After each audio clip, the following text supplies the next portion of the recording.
Okay, so why do you need a trademark? It's funny how often I have to answer this question because there's gurus who are out there who are teaching people that you got to protect your capital in the very beginning. And here's how you start a brand for $500. And what they're showing people how to do, instead of getting a trademark, what they're doing instead is they're bypassing the trademark and they're saying, just go buy $500 worth of product. And once you have the $500 worth of product, what we're going to do instead of getting a trademark and putting it underneath your brand, we're going to actually take that $500 of product and put it under a brand that's called generic. This is a bad word to me. If you come to me and tell me you're going to list a product under generic, I think you're an idiot. I really do. Or you're ignorant. And it's more probable that you're ignorant because somebody told you list it under generic. So when someone comes to me in a highly commoditized area and they say, Steve, I'm starting a brand. I just ordered $500 worth of product and I'm so excited to start selling on Amazon. I ask them, cool, man, what's your brand name? And they say, oh, well, I'm going to do it under generic first because it's cheaper that way. And then if it works, then I'm going to go and actually add my brand to it instead.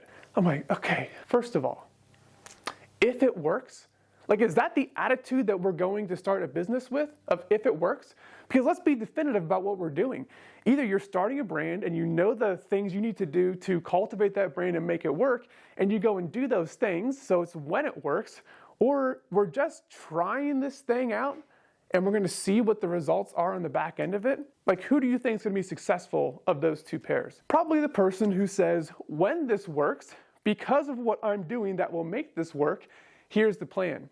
So it doesn't make any sense to me for you to go in and say, I'm going to have a generic listing, and then if it works, we're going to figure it out. Here's the problem, the real problem with the generic listing. Is it cheap?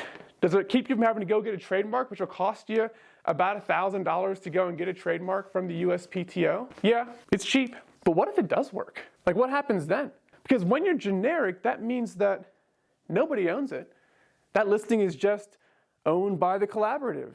The Amazon ecosystem owns this brand. So let's say, for instance, that you're making women's leggings. You've paid $5 a pair, so you've got 100 pairs of women's leggings that are here. You bring those in, you buy them on Alibaba, and you're wildly successful with it. With no advertising at all, you're able to move 100 units of women's leggings. The problem becomes, when you're successful, anyone and their mother can come and list right on top of your ASIN that you made, that is generic, because you have no protection and no control over that ASIN at all. Because anyone and their mother can come and list on this. Now, by the time you get your reinforcement inventory back in, because remember, you're sold out. You sold out in a month. Now, anyone else can come and list on this ASIN. They're taking advantage of your reviews from the inventory that you paid for, on all the hard work that you did.